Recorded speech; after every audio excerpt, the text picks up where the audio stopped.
Welcome back, Cotter. Yes, sir. This is episode 112 of the Grouch and the Brainstorm, a sobriety podcast. I'm Mike, and with me today is Matt. What's happening? And Jill. Hey, guys. And together we are the Grouch and the Brainstorm. And I am going to... How's that, Jill? Is That's that much better. That literally almost blew me it was not intentional. So... Jill, you're going to have to get in the center of the camera. Get in the boat. Get in the boat. I thought when I went the other way, I was... When the music went off. So. Dude, it sounded like a bomb just blew up in my eardrums. Yeah. So what we do is, guys, in case y'all don't know, we open the show with that sound, and that's not added in. That's just boom. That's how we start. And then we have the little bit of time that's playing to decide what we're going to talk about. Like 6 seconds. Yeah, like 6 seconds. Boom, you know. What was that name? It was 6 cents, not 6. Gone in 7 seconds. 8 seconds. I don't know. 60 seconds? To Gone midnight. in 60 seconds? I don't know. It was something. 6 cents was one where he was like, I see dead people. We have had a lot of complaints about, I don't know about a lot. I've had a few, and I try to take these complaints seriously because we don't want to lose listeners, and it ain't like we're not paying attention. I went out and bought a brand new microphone. I have a new cable right here hooked to one of these two guys, same channel, and I'm recording on a multi-channel. So we're going to try, and hopefully this will fix the vocal problem. Yes, we're hoping for the best. So, yeah, because I don't want to miss an episode. But if this doesn't work, I'm going to have to come out here and spend a day and just rewire everything and figure out what's going on. I even bought a separate component to bring if this doesn't work. However, if this doesn't work and the second component doesn't work, then I'm sending them both back because they were not cheap. How about that? Yep. Did I say this was episode 112? You did. Okay. Did I also say that as I drive over here, I pull, I'm just, man, it's pulling through storms again this week. Driving over here, every once in a while you hit some torrential downfall and it's just bad. And, you know, people have their flashers on and people are pulling over. The usual apparently this time of year, April showers, May flowers kind of thing, right? And I get to Jill's house. Finally, I made it 4.5, 5 hours after I started my trolley over here. And the sprinklers are on in Jill's yard. She's got the sprinklers going out at the at the business. Yeah. I was like, I don't have sprinklers. So, and, you know, I'm you know, I don't know if they have a grass growing problem or. So I pull out. I go out to there to the. You know, I pull in. The sprinklers are going, and then the next thing I see is this dude with a hazmat suit walking around in a shed. And I'm just, what are y'all doing out here? Is this like the Walter White kind of thing going on? No, that's our paint booth. You got to keep the water flowing. Paint booth. Yeah, okay, man. Paint booth. And guess what? The sprinklers are on a timing, or timer, man. Yeah, I'm not the popo. You ain't got to come up with something. Well, you were just asking me. But that is a good one. We can tell the audience that. And sure. Hopefully everyone believes it. But that's the first thing I noticed. Is and that can't be edited out. I don't know how to do that. Well, bless me. Bless you, Jill. Yeah. Bless Jill you. sneezed. Bless you, Jill, for you have sneezed. I don't even know, man. I'm not going to yank it out. I'll try. I'll do my best. Who cares? Savannah's pretty good about it. Okay. But here lately, yeah, again, he's had a good week. Everest has had a good week this week. Good. Except I went and seen him day before last, 2 days ago, and you have to put on a complete hazmat suit for that because he had a stomach infection. Oh. And so he's not in ICU or anything. You go in though, and he's and you know, you got to wear all that. Mm-hmm. And then he has a UTI right now. So the poor little guy, you know, I guess these kind of things that we find big, UTI, stomach infection, the flu, whatever, to him it's just a walk in the park, you know. It's just like, yeah, whatever. Just give me another antibiotic. Mm-hmm. He just drinks fifths of antibiotics straight. Poor baby. Pour him a shot, let him go. He'll roll, man. Mm-hmm. He's the cutest little button, man. I'm just telling you. He's tough, and he can't make sounds. So, like, when he comes in and he sees me and I start rubbing his hair, he does all the mimics of laughing and stuff, but he can't laugh. He can't. There's no sound. He doesn't make sound. Okay. Because of the trach in his neck. So Oh, okay. Sorry. that's okay. That's okay. So, But he's a trooper, man. He's hanging in there, and be 10 months here in a few days. Wow, that's quick. Yeah, it's hard to believe he's only been in my life for 10 months. You know, as his grandfather, you would think that, you know, you feel it, but no, it's 10 months. That's really flown by. Yeah, it has. It has just flown by, but seemed like forever. So anyway, Matt, you said you had some announcements? Yeah, we got some birthdays coming up. Oh, here we go. Come on. Okay. So this was yesterday. Craig and Ben S., who've both been on here, Yeah. celebrated 3 times. years. Yeah, Yeah. 3 years. Oh, I don't have a applause. Congratulations, guys. Yeah, Pretty and amazing then- to hear that. Yeah, that's fabulous. Absolutely. And Chris C., who's been on here quite a bit too, he has 3 years coming up in the 13th, I believe, of this month, something like that, 13th, 15th, somewhere in there. So he's pretty close. So pretty proud of all those guys, man. They kind of, Chris does? yeah, Chris does, yeah. So they've done. That's awesome. Those guys have all just took the ball and ran with it, you know, and it's just good to see, man. It's good to see those guys doing as well as they are, and how life has changed for them, you know, for the better. So Yeah, It is. Absolutely. Love those guys. Agreed. Oh, and this is a local announcement. I know we have people from all over. Listen, the Koala Club has a intergroup May 10th. Diaz de Mayo. Yes, Lisa will be, who has been on here as well, will be Few telling her times, story. Probably more than anyone. But more importantly, She lives in the basement. I got nominated while I was home in the shower to be the auctioneer at the dessert auction again. I was informed by text. So I was fixing to say, like, I work cheap. That's why does your personal assistant walk in there and hand you a piece of paper that says, "Here, Matt"? No, my phone dinged and I was in the shower and I said, "What is that?" And it said, "It's from Craig." He said he was in the business meeting and he said, "Hey, you're doing the dessert auction again." And I went, "Oh, thank you. Okay." So that was the end of that deal. Well, I might try to get over here on May 10th, get involved. Yeah. So we got. I've heard Lisa's story several times. I would like to hear it again. You know, I just check it for accuracy. I'm not really listening to the story. She's not gonna hold nothing back. I guarantee you that. If you want to come here, that's one you ain't got to worry about. Depending on which personality she brings to the. And normally this it's kind of a floor. mix of both. That's what I was like about that. to say. I think they're both going to show up. Yeah, Yeah. she's got an alter ego, and she talks about said alter ego quite often. So that's going to be pretty interesting. One of to my see. favorite people, and she's just a very real in her own way. Like she has no fake. There's nothing fake about her. I mean, she just lays it out there, and what you see is what you get. So You know what I could do is add a second microphone, so I have two microphones, one on this side, one on that side. Look like a president or something whenever they're speaking. I could do that. I don't know. I'm sorry. I'm just thinking out loud. No. I hope Stitching this is time. working though with the volume. I found out what a stitching time means, by the way. What does that mean? The stitching time saves 9. It means do one thing now, you might keep from doing 9 things later. Yeah, that's about all I come up with. What? Earth shattering. Yeah. I mean, Yeah. yeah. Man, I saw today, we got this little group text, which is, I never had that one before. And I know everyone out there has to love group text as much as I do. But it was exactly 5 years ago today. Do you know what you were doing, Jill? No, not at all. Matt, do you? I was probably cutting grass. Yeah.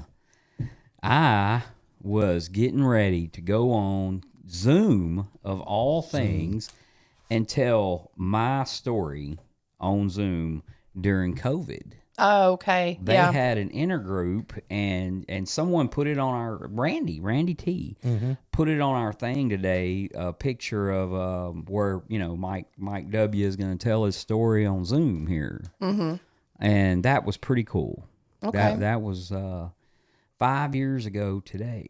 The Okay. only time I've ever told it at a 5:30 intergroup actually was 5 years ago today, and I believe this is the one where I had some friends over, like 3 or 4 people, and they were in another room, and I went in my office and got in front of the computer, and I didn't have any of this high tech video equipment I do now. Yeah. I just had to use the webcam built into the iMac. But man, this has been. I'm looking at it right now. June 20. Oh, that's my dad's sobriety date. Never mind. 5/2/20. Speaker Mike W. Zoom into the 4th dimension. Oh. Zoom. Yeah. Jen J came up with that. Do you remember? The Time, do you? quantities of people when they started letting people back in the rooms, and they were like, you can only. It was weird. Yeah, it was so weird. I mean, it's like a lot of the meetings just didn't open up for even like longer. It was odd. It was thin. It wasn't a whole lot of people. Well, and they spaced the chairs out in the club. Oh, yeah. Yeah. Yeah, everybody's and then Everybody's spraying their face with Lysol just right in the face. Like, I remember, like, after and before the meetings, this is when I was in the Mandeville group, which I still consider myself part of. I just haven't been in a while, but I remember I would go in early and I would wipe down all the chairs, and then after the meeting, I would wipe down all the chairs and tables and spray it down. And I bought that was service work. Bought some industrial chemical or something, and I sit back today and I wonder how many lives I saved. Yeah. Oh my I mean, that's, how many people walking around right now might not be had I not sprayed that chair down. I remember meeting with my sponsor and just showing up and sitting on the bench at the club because you couldn't, like, everything was shut down. Yeah. So we and just sat COVID outside. didn't go to the benches. No, it didn't go. It didn't extend to the benches. So I hadn't come to Bossier yet. I was still living in Shreveport, running Oakwood, and I mean this. I had 7. I had women in a sober home that I had to navigate. Like, some of them couldn't work. Some of them, I couldn't take them to meetings. It got real weird. Yeah. And when something like that happens, I think, people want comfort and they want family. They want, because it's just such I think, we're all questioning our, mortality and everything at that moment. The house thinned down and it just was incredibly awkward. They're like, well, there's this new Zoom meeting. Well, I'm like, well, what the hell is Zoom? Yeah. Like, I don't know computers. It was so odd, man. And then some people could work and some people couldn't, and all these different things. And it was just like such an uncertainty. And I know a lot of people like us struggled during that time because all of a sudden you have all this free time on your hands and you can't go into a meeting, And I was taking the women to like the noon meeting, pretty much. I mean, every day. I loved that meeting. Yeah. Oh, yeah. I do remember as well the going up there when they had limited numbers of people, so it could only be 20 people or whatever it was, and just kind of pulling in and realizing the amount of cards in there that it was too many, and just going back home, like, because I didn't want to like some new person or somebody really having a hard time be like, hey, get your ass out of here. I need that It was seat, odd. I mean, like, communication was limited. And, I remember when it first happened, they were like shut down, like, do not leave your house. It was odd. And then I cut grass, and they were immediately, within the day of the announcement, within 24 hours, they're like, oh, no, you're going to work. I'm like, okay. Well, like, and one thing I do know, I'm sorry, no, you're good. it shook recovery to its core. It did. It really did, because a lot of us are so rigid in our schedules. Mm-hmm. We go to the same meeting, we do the same thing, and then all of a sudden, nothing. So Yeah, that it was definitely broke up some routines. Yeah, I'd say. well, and that's what I think where I grew through that. It was very hard initially, but where I grew through that was I had to find other things recovery based to take the place of that meeting. Whether it was listening to stuff on YouTube, listen to a speaker or whatever. Matt was still downloading stuff from Napster back Napster and MySpace. So a lot of all his friends on MySpace were freaking out. yeah. I mean, look, hey, but there was other things you had to do, and I think calling people, talking to people more. We did more of that. you know, and just, hey, how's everything going? You were checking on people more, and Everybody wanted to know how much toilet paper you had for the first time ever. our guys were stealing the doggone toilet paper at work, man. Yeah, they were stealing it out of the bathrooms at work. Yeah, just toting it out. Out of the Koala Club, and just, Wow. Yeah, it's like a collector's Wow. item. Matter of fact, I might have a COVID roll left in a little glass case that I display. And that, I think COVID like changed a lot of things for me because like that running that house was hard. You know, we had a pretty strict rule on visitors, and we shut meetings down at the place. And that's when I decided like I need another job, and I loved it there, but I needed, retirement is what I needed, to be honest with you. But I changed smack dab, jobs in 2020. Started working for the state, so. How do you do that in a treatment center, sober living type thing? You have to space people, don't you? Like they, I mean, they were just confined to the house pretty much. You know, a lot of them were in the middle of trying to find jobs and they couldn't. And a lot of them had jobs like cleaning other people's houses. So I don't think any of them at that time were actually like going somewhere and working, but it did affect everybody. I mean, like we did a lot of things inside, we sometimes just go drive around and. You know, I just thought about that too. I was doing CATA regularly back then, and the Saturday night meetings, and for a while they shut down everything outside. They shut it down, people coming in and out. But when they did open it back up, it was, of course, mask and all that stuff. And if they had anybody had COVID within 24 hours, they canceled it. So it was like constantly on the phone. And there was nights we showed up, ring the bell at 7 o'clock Saturday night, and they go, can't do it.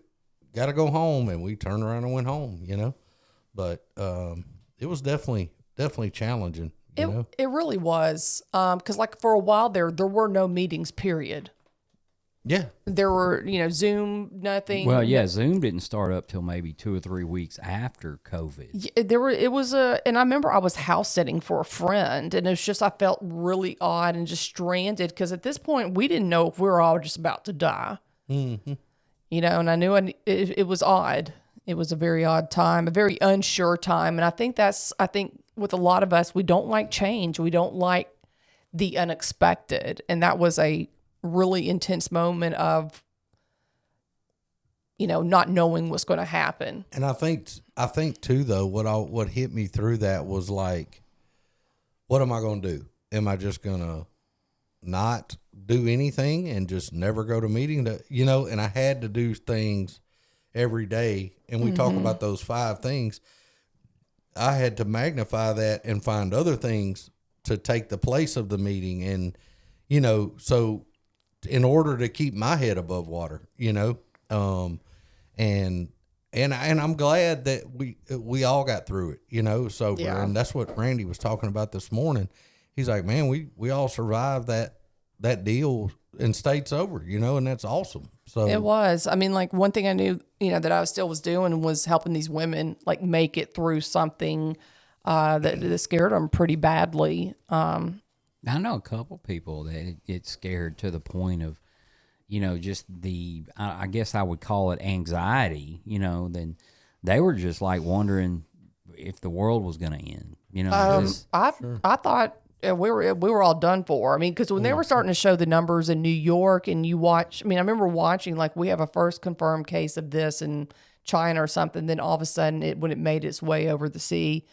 Yeah. And it was just like, everybody's dying. We're all going to die. When they showed the numbers in New Orleans, I was living in New Orleans, and they were just like, they're like, it's growing here faster than anywhere else. And I was like, oh, God damn. Talking about it now doesn't seem real. Well, here's the deal. This is what and we're going to get to the subject here in a minute. But we got to talk about this.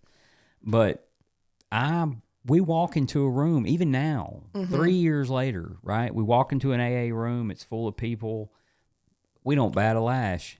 We don't ever sit there and go, man, I remember a time when.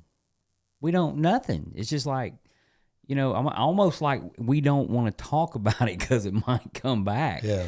And I mean, when you couldn't think about it, dude, you couldn't go in a gas station. You couldn't. I'd be in line and cough, and everybody in there was like You know- you pulled a gun. Like, what are you doing in here? You Up know? until 2020, if you went into a bank with a mask on, people looked at you like you were breaking the law.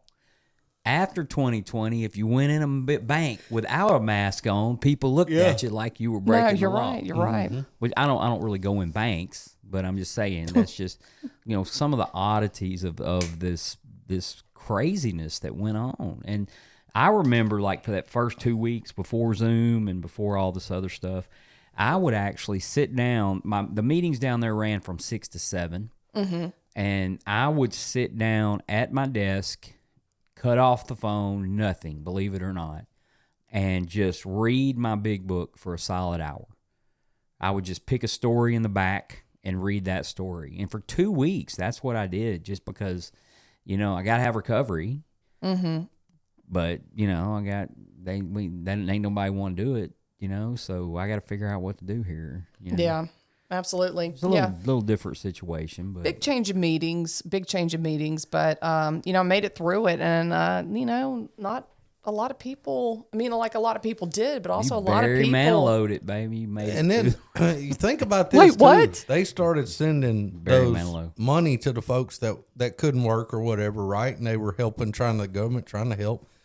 And then one of the essentials that's open is liquor stores. They were packed. Yeah, nobody And- working there, but they were packed. Yeah, and it's like it's almost like a throwing gas on a fire type thing for a lot of folks. I think they all of a sudden had downtime. They had nowhere to be. So or nowhere to go when they're irritable, restless, discontent, Right. scared, whatever that is. Yep.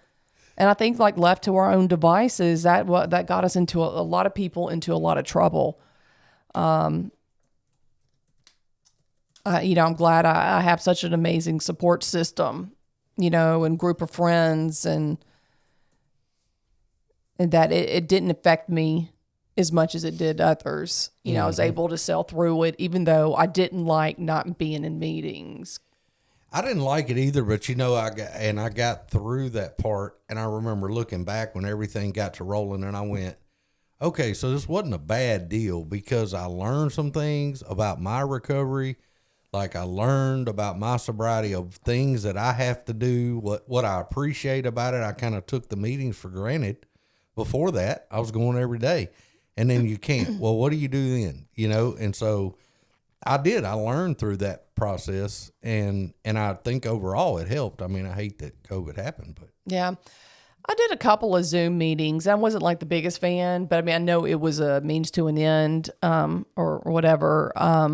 But what we got from Zoom was like all my girlfriends and I there was like 10 of us. We would all meet on Zoom just to see each other's faces. Not necessarily a meeting by any means, but just seeing each other. But that stuff is like outstanding. You just a bit like I'm around guys all the time that are in the program, and it's not. Most of it is like you just said, just that fellowship. I think I'm going to start releasing the voice version before I do the video, and that way that I can edit a vocal. I can't edit video. I just can't Yeah. do it, man. So That's okay.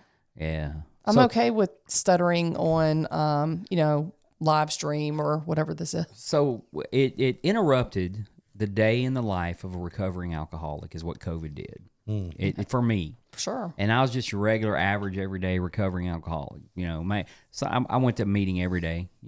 But for the most part, just I had a routine. This is what I do, and it interrupted me. Right. So I want to look at the day in the life of a recovering alcoholic.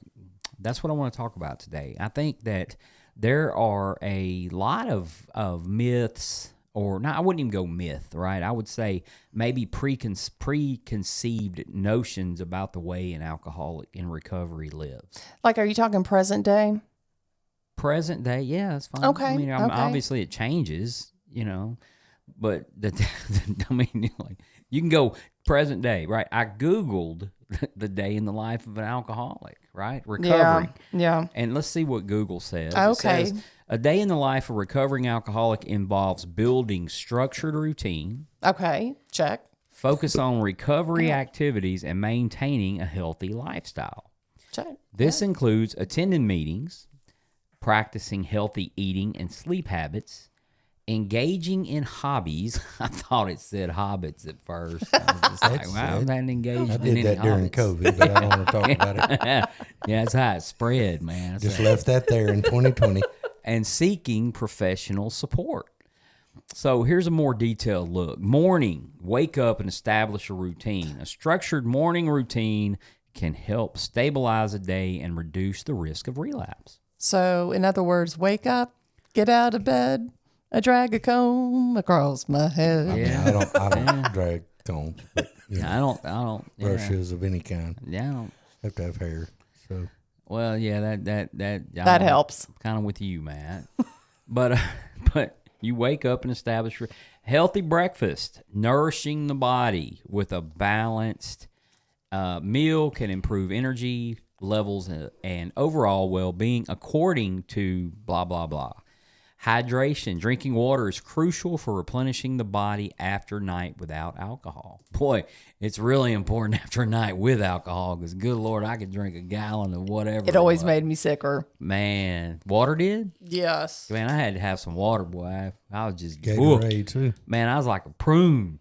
Keep that I mean, Gatorade out of yeah, bed. Keep Gatorade. Oh, I mean, like the water. next day. I had to have it. So work during the daytime, work or other activities, recovery meetings, exercise. Yeah. Okay. Yeah. Well, some of these. This is AI. Evening, dinner and relaxation, therapy or counseling, bedtime routine. Established a relaxing nighttime routine such as journaling or guided meditation. Oh. Or watch a serial killer documentary. That's what I do to Well, I relax. listen to this list. I'm like, God, am I a loser in recovery? No, I mean, like, there's been times I've done all of that in recovery, and there's, Well, and obviously, things change. So what does the big book say? Oh, okay. Well, I think we all know what the big book says. I'd listen to it more than I would AI. So Well, it says, what's it say in the big book? But it's says, not too bad. You I mean, you need to listen to your AI or something like that, So the big book, though, it has some clear-cut directions okay. on what to do when we retire at night. And I would bring an iPad to the thing with 11% on it. That's just my MO for some reason. I don't know why I did that. It's but more than what my phone Jill's did. rubbing off on me. yeah, Jill's yeah, we ain't gonna talk about that. Jill's like my daughter Andy. We say, Andy, you need to charge your phone. She said, no, I don't. It's on 2. It has 2. It's fine. Let's roll with it. You know? When we retire, when we. So it's in chapter. Come on, man. When we saw our faults, when we decided who, when we made every day is when we retire at night. Okay. When we retire at night, we constructively review the day where we were resentful, selfish, dishonest, or afraid. Do we owe an apology? Have we kept something to ourselves which should be discussed with another person at once? Were we kind and loving toward all? What could we have done better? So there's a series of questions we ask ourselves when we retire at night. Were we thinking of ourselves most of the time, or were we thinking of what we could do for others, of what we could pack into the stream of life?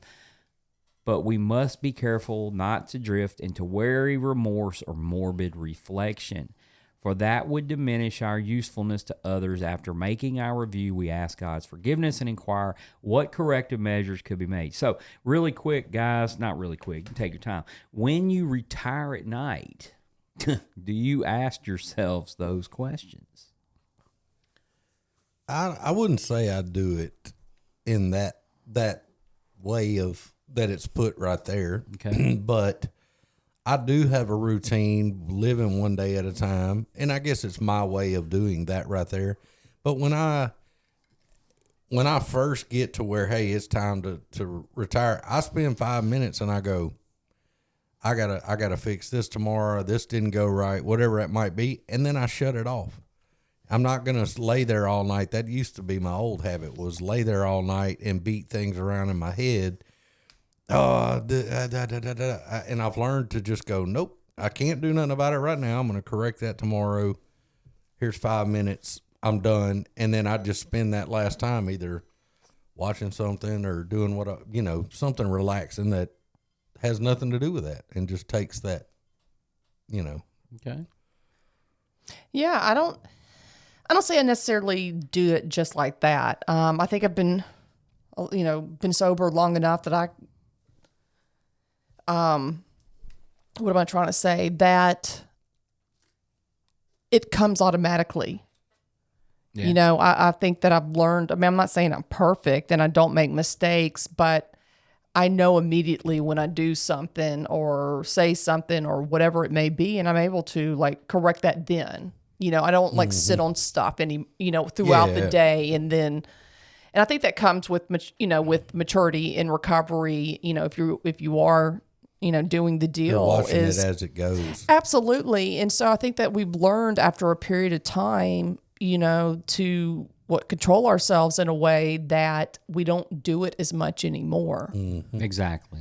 And so we're not having to constantly, ask ourselves, oh, is there something that I did today that was, unacceptable that I need to make amends for? Now, when early recovery, absolutely, because I would sit on some stuff for weeks. When we retire for the year. Right? Because like I still was like battling the ego and, and I still, thought I was right about some things. And so, yeah, I really had to do it then. And it's not to say that I don't have to do it now, but I'm able to clean up as I go. And that's a valid point. You're Yeah. able to clean up as you go. And that's working step 10, right? Yeah, absolutely. And, believe it or not, this is step 11, and a lot of folks don't understand that. A lot of folks think that what we're talking about here is step 10, and it's not. This is step 11. This is in the big book under step 11. Really? Absolutely. Correct. Because it seems like it would be under 10. It does, but it's not. It's under step. No, really, it is. It is. Step 10 is. You review your day, you do your. But when it gets to step 11, matter of fact, I'll just read the paragraph before what I just read. How about that? Okay. Step 11 suggests prayer and meditation. We shouldn't be shy on this matter of prayer. Better men than we are using it constantly. It works if we have the proper attitude and work at it.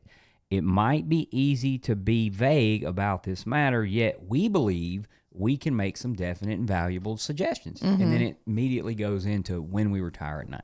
Yeah, I see. I mean, like, when it does come to step 11, I say thank you when I go to bed. If I can remember, I'm not perfect at that. But, one thing that I do know that I'm not great at is meditation, which I know the benefits of it and I absolutely love it.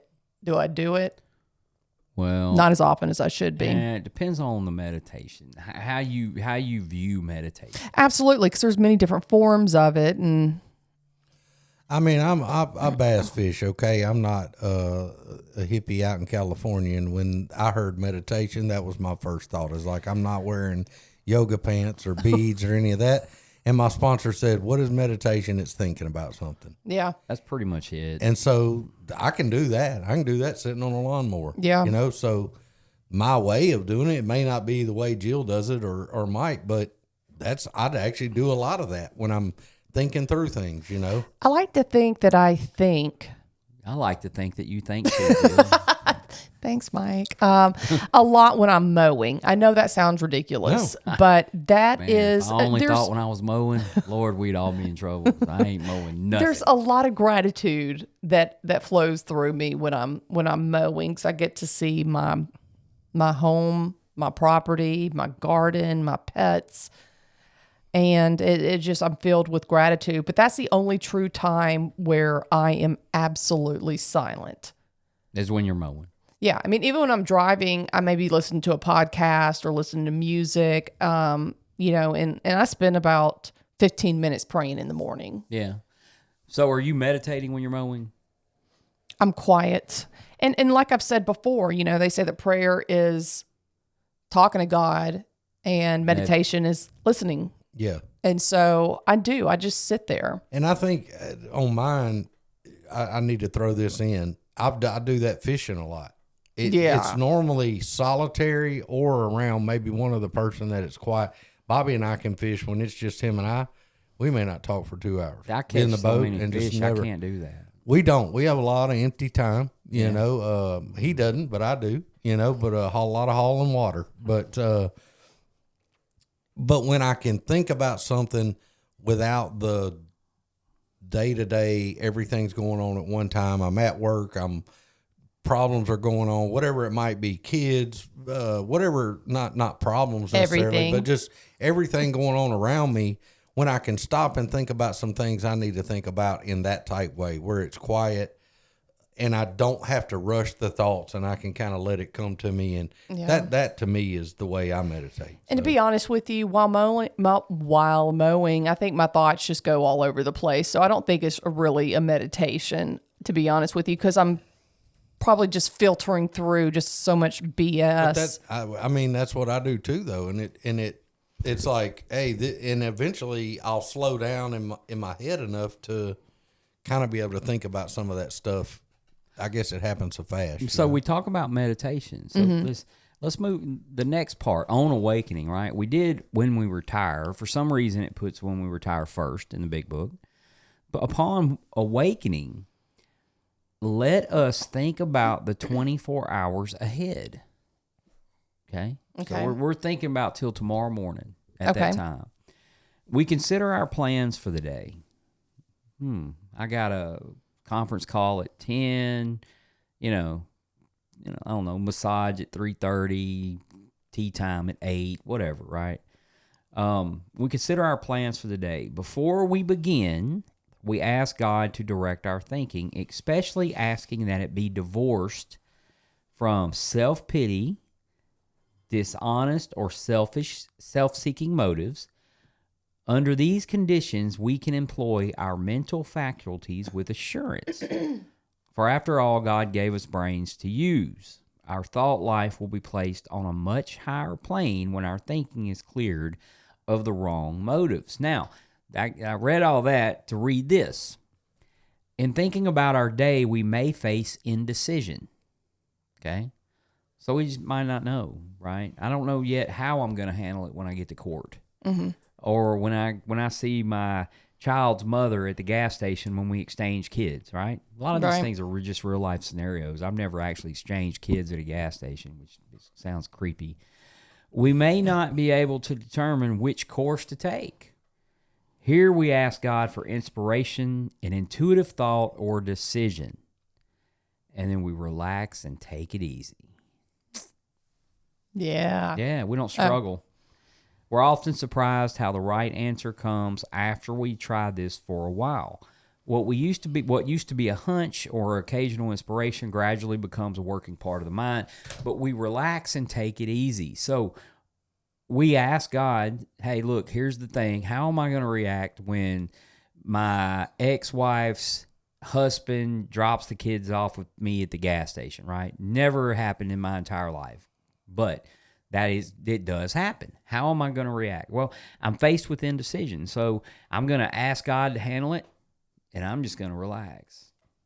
Yeah. Yeah. Yep. Live in the moment. That's hard to do. That's hard to do. So it sounds like a big thing. I mean, like this, I basically do the same thing, not upon awakening. I do it when I'm driving because I have an hour drive to work. But to me, that's the third step prayer. Prayer. Okay. I surrender. I ask God to remove, I also do the 7th step, remove defects of character, which would be, of course, self-pity and all the rest of them. Yeah. And I trust your will. I choose your will. Thy will be done, and Hoorah. that's right. And I let it go. Okay. I mean, I feel like I do that. Well, and that's what it's telling us to do. It's important. But so let's fast forward from the first time we read this in a book, and it seems absurd, really, kind of, to me. I'm not going to do that at night. Sorry. I'm not going to lay down and do that at night. I'm going to ask myself, even though I found myself looking for my big book before I went to bed and asking myself these questions, just even no matter how dorky I thought it was, just because I really needed to be sober. Yeah. But fast forward down this far, right? Jill 15, is that right? Yeah. And Matt's 7. Fixing to be 7 next Fixing to week. be 7. Next week. And I'm a month away from 14. So, Okay. or a little over a month away from 14. So we've had some time in there, right? I do wake up in the morning and pray. Start off with thanks, thank you for this, that, and the other. Help me stay sober. Your will be done, But usually the only situations that I pray about are the ones that are eating me right then, the ones that are really bothering me. Something that's going down, and it's got to be a will be done. It can't be, I need you to do this, I need you to do that. Right. Hey, man, look, I tell you what, I've been sober this long, I'm owed this, none of that, okay? It's just, your will be done, help me conform to whatever that is, be there, right? Give me some strength. It says in step 11, I believe it is, at praying only for knowledge and the power to carry that out. And I refuse to ask for power. I will not pray for power. No, I had my own little false go with that, and I'm good. I don't want any more. I'm good on the power train. So, I don't do that, but I do ask for the knowledge and the courage to carry that out, whatever that is. So, and I do that every day. Upon awakening. And, generally, someone else has my days planned for me every day. Right. Somebody's got that. So, I kind of find, like, on days today where I left at 1, and that is 4:30 puts me in Shreveport on a normal day, and that's late. 4 o'clock is normal, and I got here at 6:10. I think you got abducted by aliens. So I got these extra hours where I can actually think about stuff, and and then I have this plan. I'll turn off the podcast and I'll get ready to turn off the radio, and then all of a sudden, like, ABBA, Dancing Queen comes on, and I'm like, I can't pass Thought this you were up. going to say Steve Perry, man. No, I can't pass up a good ABBA song, or ABBA, however you say it. We're in the South, so I'm sure it's ABBA. So I just gotta, Dancing Queen. It's a good song. Yeah, and then they'll follow it up with some Lady Gaga or something, and I just, You're on a roll then. yeah. By then, I'm about No to stopping. about to dance myself out of the car. Do you And I'm really? like, no, I do listen. I need to see this dance. That's what. No, man. Let me tell you, I'm driving down. Like I'm driving down these roads in Dallas, mainly actually between Burleson and Mansfield and Grand Prairie, right? But I go from Burleson to Grand Prairie, but I go the back way, and that's like a 45-minute motorcycle ride. And I'm headed to the boat, right? That's what I do is I drive over to the boat, and I'll have the stereo on this thing turned up. And I can't hear it because the motorcycle's so loud. And then I'll have to come to a stop at a red light and be like, Cyndi Lauper, Girls Just Want to Have Fun, blaring, And I'm like, I'm too sexy, I'm 53 years old. I don't give a damn. Y'all can listen to Girls Just Want to Have Fun next car over, So, but yeah, that's but I do have that extra time, and sometimes I just kind of sift through the thoughts in my head. And most of the time, I find that it just does not have anything to do with me or anything I can do anything about. It's just a thought that was in my head, and I just can't do anything about it, period, So, and that's what I usually find. But a day in the life for me is waking up, praying, and that really does happen. These things aren't just making up on the fly. Going to do my task, whether it's work or fish or ride or whatever, or come over here and record or go to a meeting. But, and then at night, I always, when I get out of the shower, I pray, thank God for another day, the norm.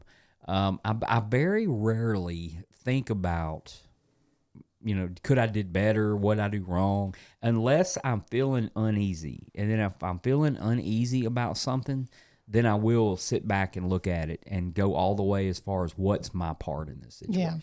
Yeah. So. Yeah, I mean, I think, my day is basic. I mean, not much different from yours. I mean, I get up, I get ready, I drive an hour, and I pray. I mean, not only do I pray, I do affirmations, and then I do like gratitude, work, come home, and basically, I mean, like, this is the deal. I'm not doing a whole lot of taking the greatest care of myself right now. I mean, I am doing a lot better, but things are about to have to change. And so I've already paid for like a month of Pilates. I'm about to start that because of my physical health needs to get a lot better. I hear Pilates are tough.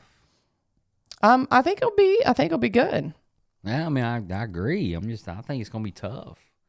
We ought to do like a Pilates studio here in the yard. Yes. You know, With Chunk and Bud. and one of those things where you I'll have be to, with them. You know, I don't know who started tumping over tractor tires, but it's probably a pretty good exercise. That's CrossFit. Whatever, Pilates, Oh, CrossFit, yoga. we could totally make some kind of run out here. Yeah. You know, like a And you mud would have dash or Chris C. and Cal never leave your yard. What You was know, that? they would- What kind of exercise was that Richard Simmons taught?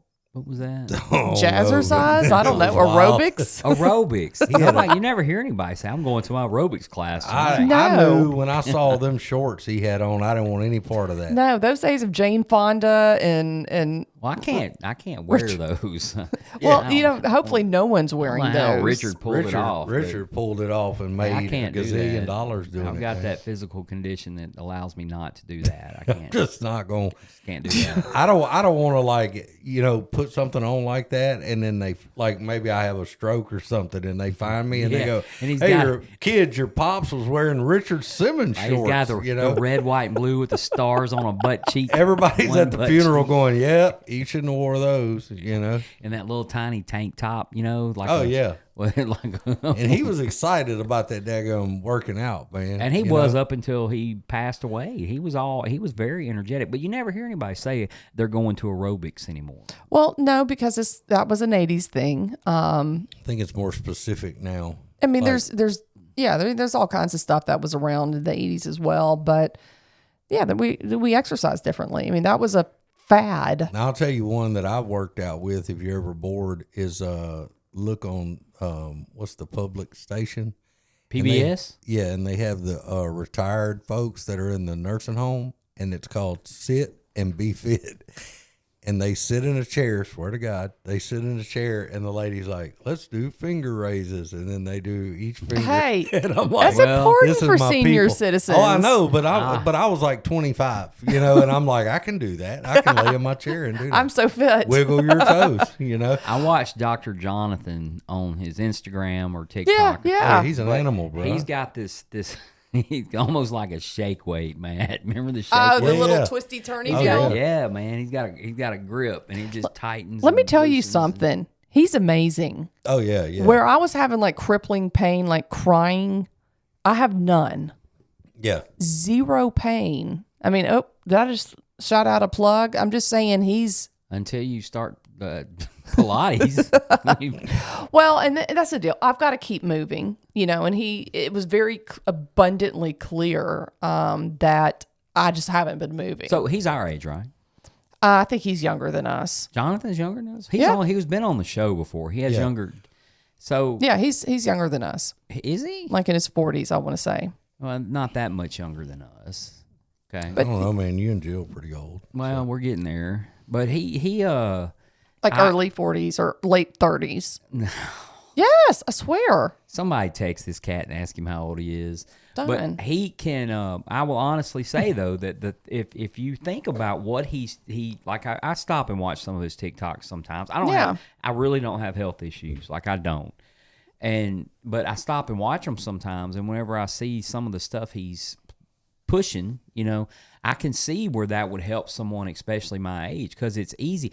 I find that after a 4.5 hour ride, 3.5 hour ride, 6 hours round trip from here back home, that my back, is just in shambles, right? Mm-hmm. But that 5 years ago, I could drive 37 hours straight across the United States, and my back and my hind end never hurt. So I could see where there's a lot of benefits in that. I just haven't had any pain, and I've been stretching, and it's just important that I keep doing that because I think like I just got really lazy, and I was coming home because I'm so tired after work, and especially now since I drive 2 hours, I just want to come home and rest. And I will second what you said about Dr. Jonathan, because he came out and helped Lacey with her neck stuff a while back. man, he's phenomenal. Like he's Yeah. great, Yeah. great. So you guys check him out on Instagram or whatever because he's awesome. Yeah. So, I mean, I'm trying to work on the physical thing, eating. Like I just got some blood work done and they're like, you have borderline high cholesterol. And I was like, shit, which is kind of a genetic thing in the family. Cause I don't sit around and eat chips and eat a bunch of shit. Mm-hmm. You eat healthy, pretty healthy. So all I eat is chicken and cheese And nuts. and walnuts, pecans, almonds on a regular basis. That's all I eat. So Occasional if you cookie take a dough. 7-day week with nothing going on, and I'm not going to eat anything outside of that little trifecta I just told you about. Okay, I do put on salad dressing, right? But besides that, I don't eat anything outside of that. That is my diet, and I take I'm a very aware of cholesterol this. pill. It's almost too big to take. You almost have to cut it up Like a and hockey take it puck. in. Yeah, it's huge. Wait, don't know. you have high cholesterol? Well, I mean, they don't give you those giant pills when You know you what, have Mike? low cholesterol, Jill. Maybe she said she's trying to give me high cholesterol, so I need to take this huge ass pill. You know Yeah. what? You Yeah, I know have. what, Mike? I so and that being said, I also I don't drink. Obviously, we're on a sobriety show, and I'm one of the hosts. I don't consume anything with sugar. I don't consume hardly anything on purpose with salt. Like so, and I have blood pressure out the wazoo. Well, you have a very stressful. Well, I do, but I Life. mean, for the most part, I do not partake in those things that, like, a natural diet is going to correct. Yeah. And I was telling someone the other day, most of the men in my family, and I'm not trying to put a curse on anybody, let's just not, but they don't live past 79. Yeah. I mean, that's just on my dad's side. On my mom's side, I mean, we still got them walking around from Civil War era, but on my dad's side, they usually don't make it past. And that's what my dad said. And he's like 80. There's my uncle, Cody Custer or whatever. What's the guy's name? General Custer. Running River. My uncle Yeah. Running River. What the hell are y'all He was talking the about? actual Dances with Wolves. He was that guy. He literally danced. He was dances with goats. Dances He's with goats. I have no idea what y'all are talking But about. once he got out of jail, he's not. He's only dancing with wolves. No, we're talking about relatives that have been around forever, but that stuff can run in the family. But for a day in the life of an alcoholic, I try to do some of the stuff even the AI thing said, right? I try to eat healthy. I don't sleep. I will say know. that. I just that's just part of my I've sacrificed that, I guess. But like we're sitting here talking about all these different things and different ways that we do things, and it's just three of us. And you think about all the people that recover in Alcoholics Anonymous, none of us do it exactly the same. Right. And it's progress. I mean, I think I'm halfway to you guys' sobriety as far as time goes. I'm excited to see what I've learned in that part, so there's always things to work on and things to, hey, I can do better than this. I can do better on this. There's always stuff, and so, but I don't think there's any cut and dried weight. I just think when like you said, when we are in prayer and meditation, we get up and that's on our mind to, hey, I'm a drunk. I'm standing in the mirror in the morning and I go, I'm an alcoholic. No matter what today, I'm not drinking. That starts my whole day. And then I go from there, and not every day is just loaded with recovery, but then again, a lot of days are because I get opportunities to work on Yeah. things, and so, I mean, I was thinking about it, this past week with Ben and everybody's birthdays coming up, and I'm so grateful. I sometimes sit and I go, oh man, this ain't going good, or this ain't going good. And then I sit back and I go, man, in 2018, when I was sitting in a treatment center, none of this I thought would be happening. I couldn't picture any of this stuff or life being as good as it is today in 2018. You're right. And so whatever issues there are, I'll take them. Yeah. So Or when COVID was even going on. Sure. Which is how we kind of started this discussion. What was really awesome to me is that life is so easy now. I just don't have the stressors I used to have. I get up, I pray, I drive to work, I work, I come home. and I eat and I go to bed, or may do something different. And like the thing is, like, I'm not frantically looking for money or a way to get money, or I'm not. I mean, like, it's just there's just no BS. All that I feel stuff like just, it is that. I mean, it's wonderful because my life is very simple, and I like it like that. yeah. And I think that's just what I've always wanted, what I've always craved, but I couldn't kick the drugs and alcohol. I just couldn't. You ever heard the song by Kenny Chesney No. called Oh. "The Life"? Have you ever heard it, man? I don't think so. Well, I mean, it's Kenny It has nothing to do with recovery. Okay, he has a lot of songs, or I say that, but he has a few songs that do have a lot to do with recovery. That's Why I'm Here. It's about going to that AA meeting, and then he has Build a Better Boat or Better Boat. That's a good one about recovery. If it ain't about recovery, it's pretty as close. Somebody did some research that's in recovery. But he has that song called "The Life," and it's about a guy named Jose, and he just wakes up every day, and he goes and fishes, and he plays his guitar, and he meets his friends at the bar, and then he goes home to his wife, and that's what he does every day. That's his life. And then Kenny's talking about his life, as I guess as an entertainer, and how he's always worried about a car, or worried about money, or worried about being somewhere. And sometimes he just wants to be like Jose. So Yeah. Sure. yeah, I kind of like that too. Just get up every day and go fish. It's nice. I mean, I don't have any problems. It just all Well, I mean, always. they don't tell the backstory. We don't even know if Jose has running water. Yeah, well, it he could could Well, be living I in mean, it's the true. woods. I mean, Jose doesn't have a job. Jose could be miserable as hell, and we don't get his song. Yeah, that's true. That's true. He's bounding but down. don't you find life more simple now?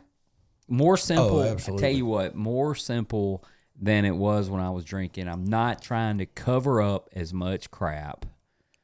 And Right. dealing with things is more simple. You're not trying, yeah, exactly. And some of this comes with age, but age which does not happen if you continue drinking, right? Right. Because you don't mature.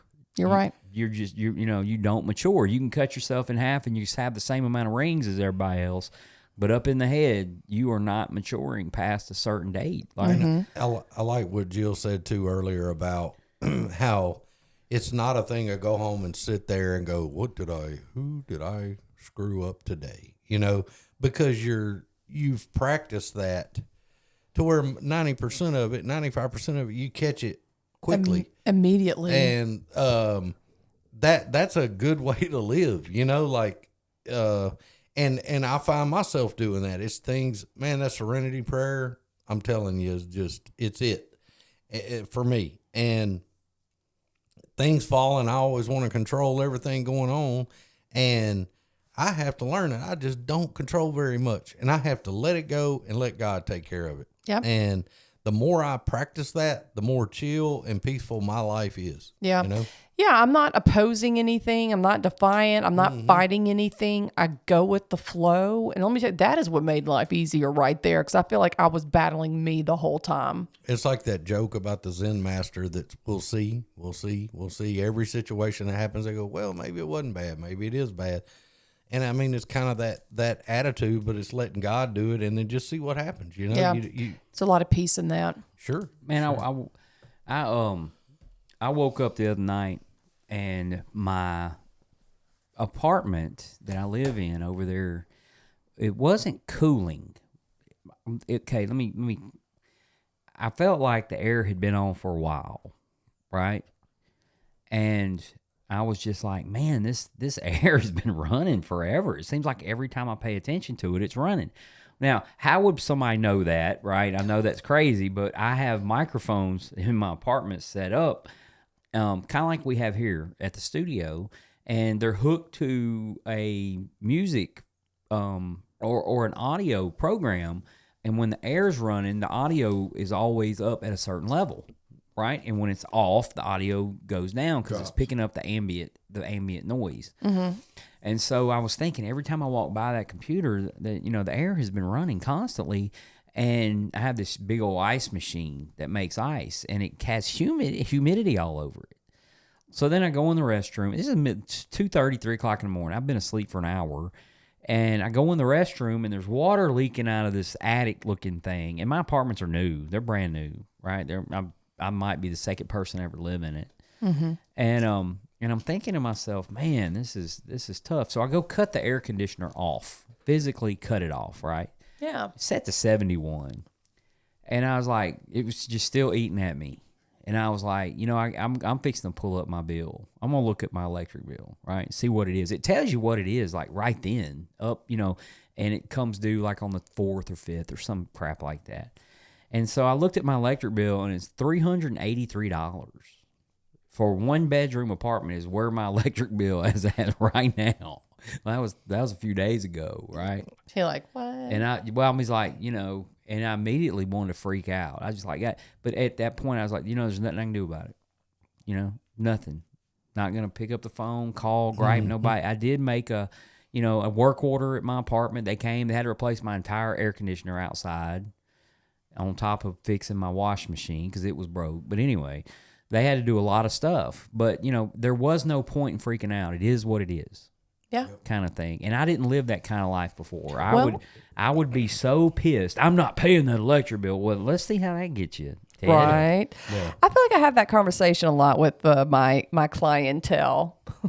They're wanting to flash out. I'm like, where do you think that's going to get And you, like, man? like Who are you fighting? I'm yourself. grateful sponsor wise with this too, because he looks at things so black and white on a piece of paper, and we're going to wait. We're going to think it out. We're going to do, and I want to early on, especially I want to rush into, no, this is happening and I'm mad about it, or I'm whatever. Well, okay, well, we'll talk about it. And then we may wait a couple of days and pray about it. And then we might make a decision, or we might wait another week. And man, like, things tend to take care of themselves when you can back out of the situation and let that situation do what it does. I go, wait a minute. I didn't even have to do any of that. I didn't have to look like a butthole, yelling and screaming and acting a fool. It took care of itself. This is somebody that I care about most of the time, and I don't want to cause something that we can't repair. And you look up and go, hey, it's taking care of itself. Yeah. We can handle things that And I'm used to still baffle chill, us. and it's not, Yeah. And isn't that That's cool? a good point, Jill. I like that. Throw that promise up in there. That's what's up. That's right. I still can get baffled on occasion, though. I know y'all are Plenty of shocked. times. Baffling. Well, Mathematics. It's not quite, it's I think I don't really like to think, but I think that promise is telling us that we don't have to react the way we used to, even if we don't know. Yeah. We can just not do anything. At Yeah, that just point. pause. That's been so great for me. Is just going, I'm going to stop for a second. I'm That not don't gonna mean react. if you're stopped on a railroad track and a train's coming, you're like, I've never had this happen. Let me pause. Let's talk about this next week. Well, let's think about it. Hey, on a side note, by the way, you brought up the group text thing earlier. Yeah. Okay. I was watching this show the other night, and I don't remember the religion, but theirs is like they were saying whatever you hated in life would be your hell if you died and went to hell. And I remember sitting there thinking, mine's going to be on a group text with a floor full of snakes. I'll know I didn't make it. When I get down there and it's just, ding, ding, ding, ding. Mine will involve Oh, snakes as well. Yeah, that's a wrap. You know? Yeah, I don't know, man. I don't know. Did you see on the that's some deal? Some Russian scientist or something has they put a code in the human gene and they try to track it. You seen that? Like to see what happens when you die?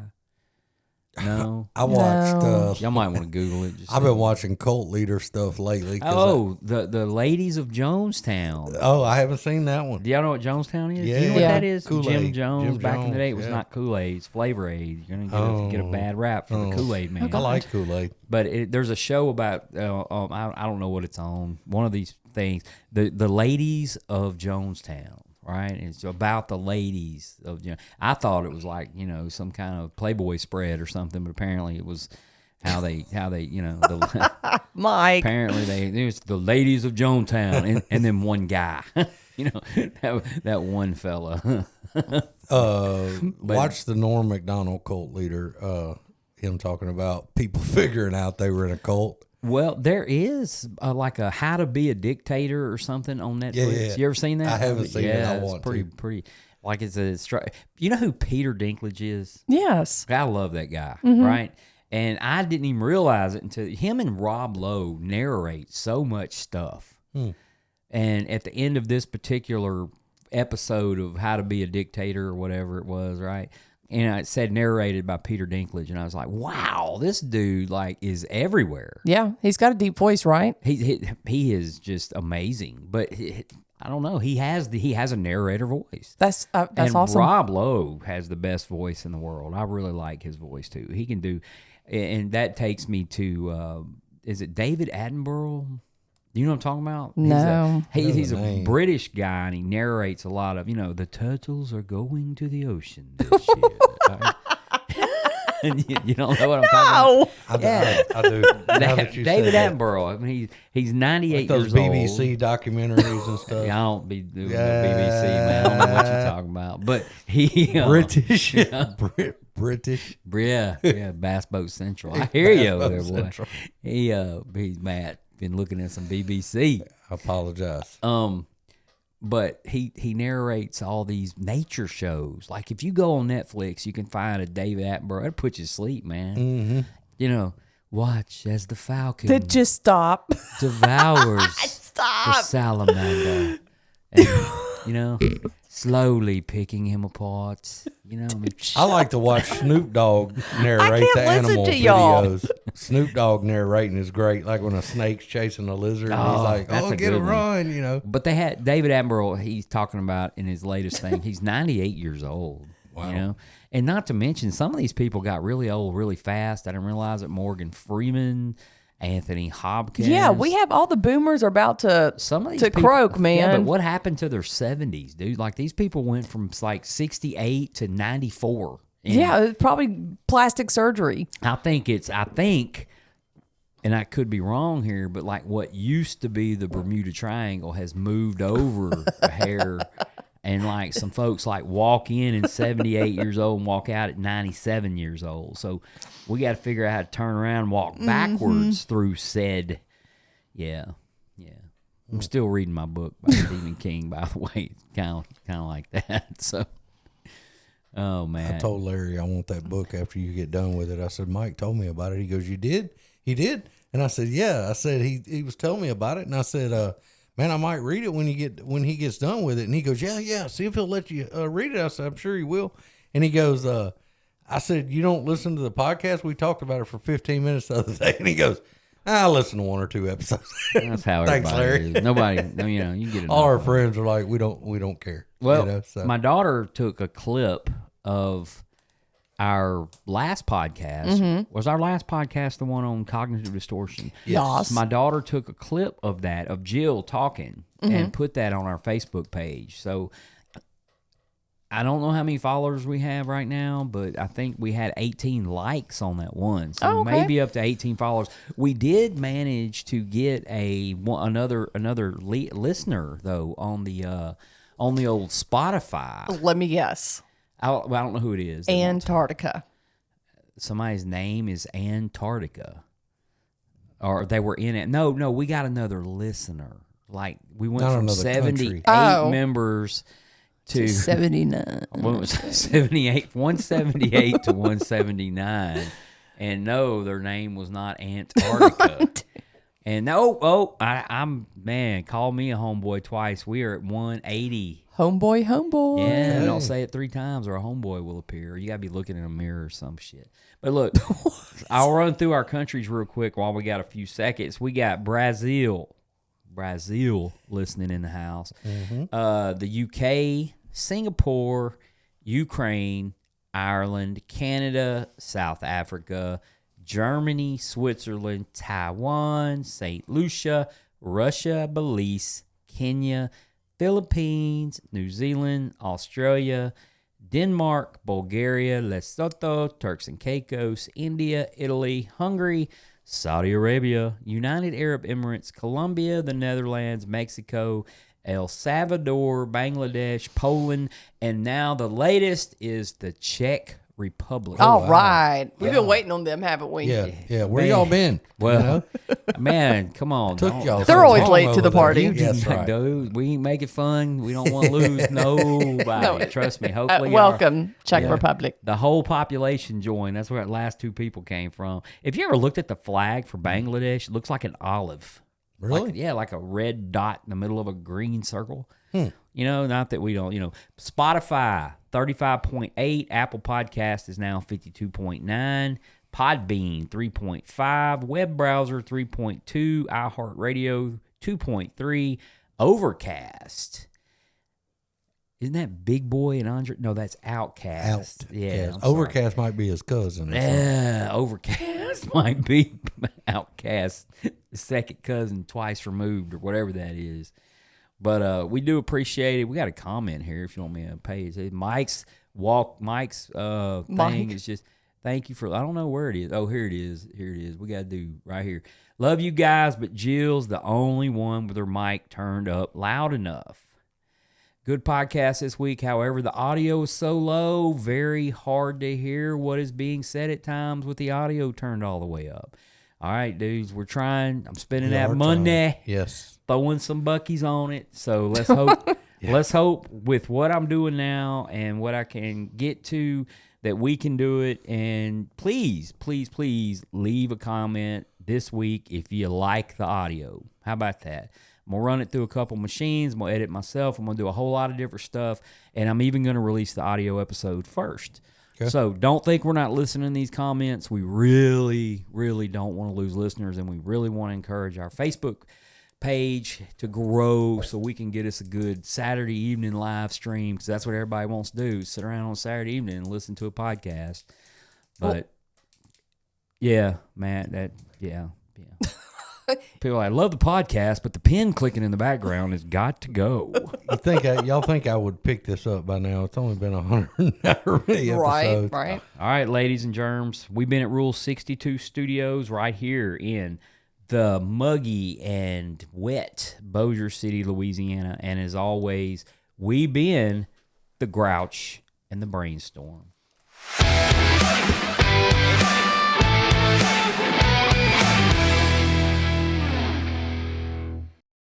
Exactly. Checking on each other kind of thing, Exactly.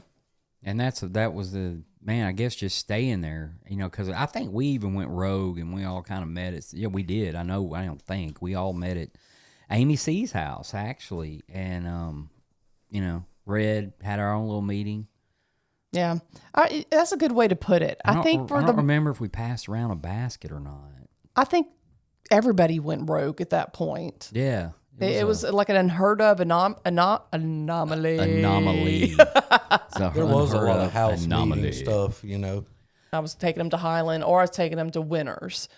And those were my home groups, back over there. So, man, I miss those meetings. Mm-hmm. I really do, because I really enjoyed. I like having a midday meeting.